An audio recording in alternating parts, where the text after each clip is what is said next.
តិវារំលឹកគុណលោកឪពុកអ្នកម្ដាយនៅស្រុកសង្គមថ្មីព្រឹត្តិការណ៍បណ្ដុះស្មារតីដឹងគុណបង្កើតស្នាមញញឹមក្នុងគ្រួសារនិងរួមគ្នាទប់ស្កាត់ការរៀបការទាំងនៅវ័យក្មេង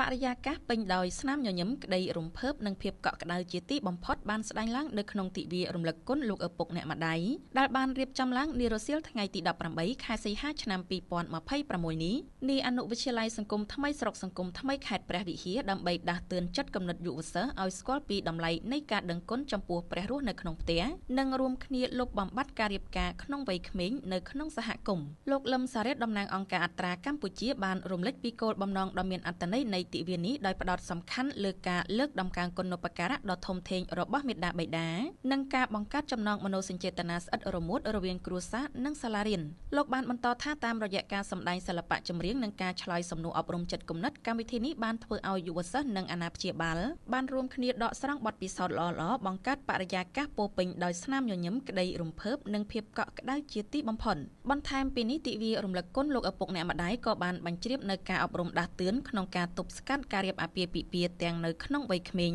ដែលទទួលបានលទ្ធផលយ៉ាងជោគជ័យនិងបង្កើនភាពជិតស្និទ្ធរវាងសាលាគ្រួសារនិងសហគមន៍ផងដែរជាមួយគ្នានេះដែរលោកអាវិរាជនាយករងទទួលបន្ទុកផលប៉ះពាល់ផ្នែកបរិស្ថានអង្គការអត្រាកាណាដាបានចែករំលែកនៅទស្សនៈទានអប់រំដ៏មានតម្លៃដល់យុវសិស្សដោយលោកបានលើកទឹកចិត្តឲ្យប្អូនៗចងចាំនៅឫសគល់នៃអត្តសញ្ញាណខ្លួនប្រៀបដូចដើមឈើដែលត្រូវការឫសយ៉ាងរឹងមាំព្រមទាំងប្រើប្រាស់ស្លាបនៃចំណេះដឹងដើម្បីបើកទូលាយជើងមេឃនៃអនាគតនិងប្រើប្រាស់ដៃទាំងពីរដើម្បីខិតខំរៀនសូត្រជួយសម្រាលទុក្ខធុរៈមេត្តាបិតានិងចូលរួមកសាងសង្គមជាតិចាប់ពីថ្ងៃនេះតទៅលោកនាងវណ្ណីអនុប្រធានមន្ទីរអប់រំយុវជននិងកីឡាខេត្តព្រះវិហារបានថ្លែងអំណរគុណយ៉ាងជ្រាលជ្រៅជូនចំពោះអង្គការអត្រាកម្ពុជានិងអង្គការអត្រាកាណាដាដែលបានរៀបចំកម្មវិធីដ៏មានសារៈសំខាន់នេះឡើងលោកបានផ្ដាំផ្ញើដល់ប្អូនៗសិស្សានុសិស្សទាំងអស់ត្រូវយកធម៌អប់រំទាំងនេះមកឆ្លុះបញ្ចាំងដើរទន្ទឹមគ្នានឹងការខិតខំប្រឹងប្រែងរៀនសូត្រស្ដាប់បង្គាប់ឪពុកម្ដាយនិងធ្វើខ្លួនជាកូនល្អសិស្សល្អដើម្បីតបស្នងសងគុណចំពោះព្រះរស់នៅក្នុងផ្ទះ